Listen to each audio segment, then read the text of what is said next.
Andriamatoa filohan'ny fanavaozana ny Repoblika Malagasy a, zay aty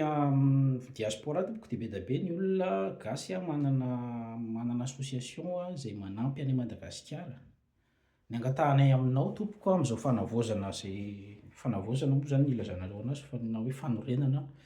dia mba mangataka zay mba amorao tompoko ny fampidirana entana fanampiana na fanampiana na investissement ny diaspora ara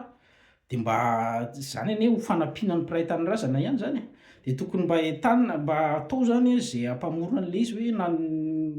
atao tsy mandodo hoanina rehefa fanampiana na hoe hampian'ny fanjakana koa amin'ny resaka frais mitakitra zany. Dia be dia be koa ny ohatr'izany ny amin'ny resaka douane io zao ny droit de douane tena mampikaikaika ny olona mihitsy. Nefa ny olona mba mety hoe afaka manampy aty ny droit de douane tsy mifanaraka amin'le vidin'le entana akory fa tena midangana be.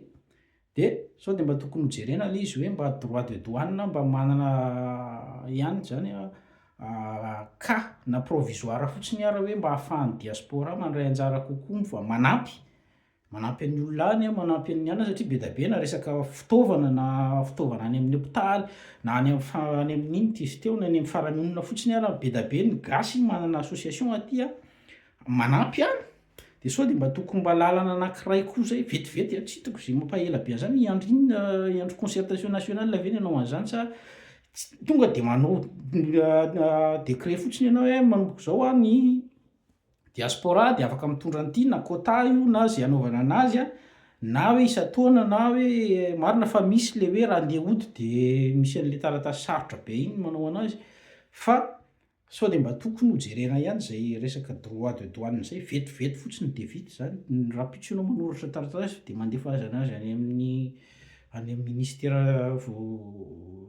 miandraikitra an'izay manao anazy ara-dalàna sy ny sisa. Dia za mihitsy manantena be dia be ny diaspora gasy any amin'ny maneran-tany te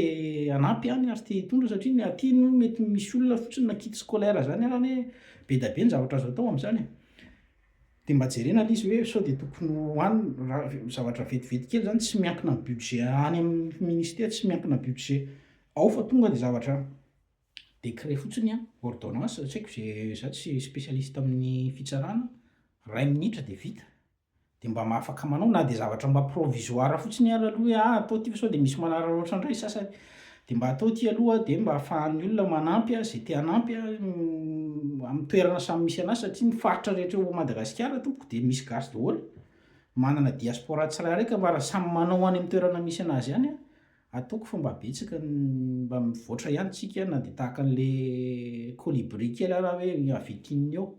aza miandry miliara fa velao ny olona mba hanao koa rehefa mba te hanao mba dia izay fa dia misaotra antsika rehetra sao fotsy roa reta.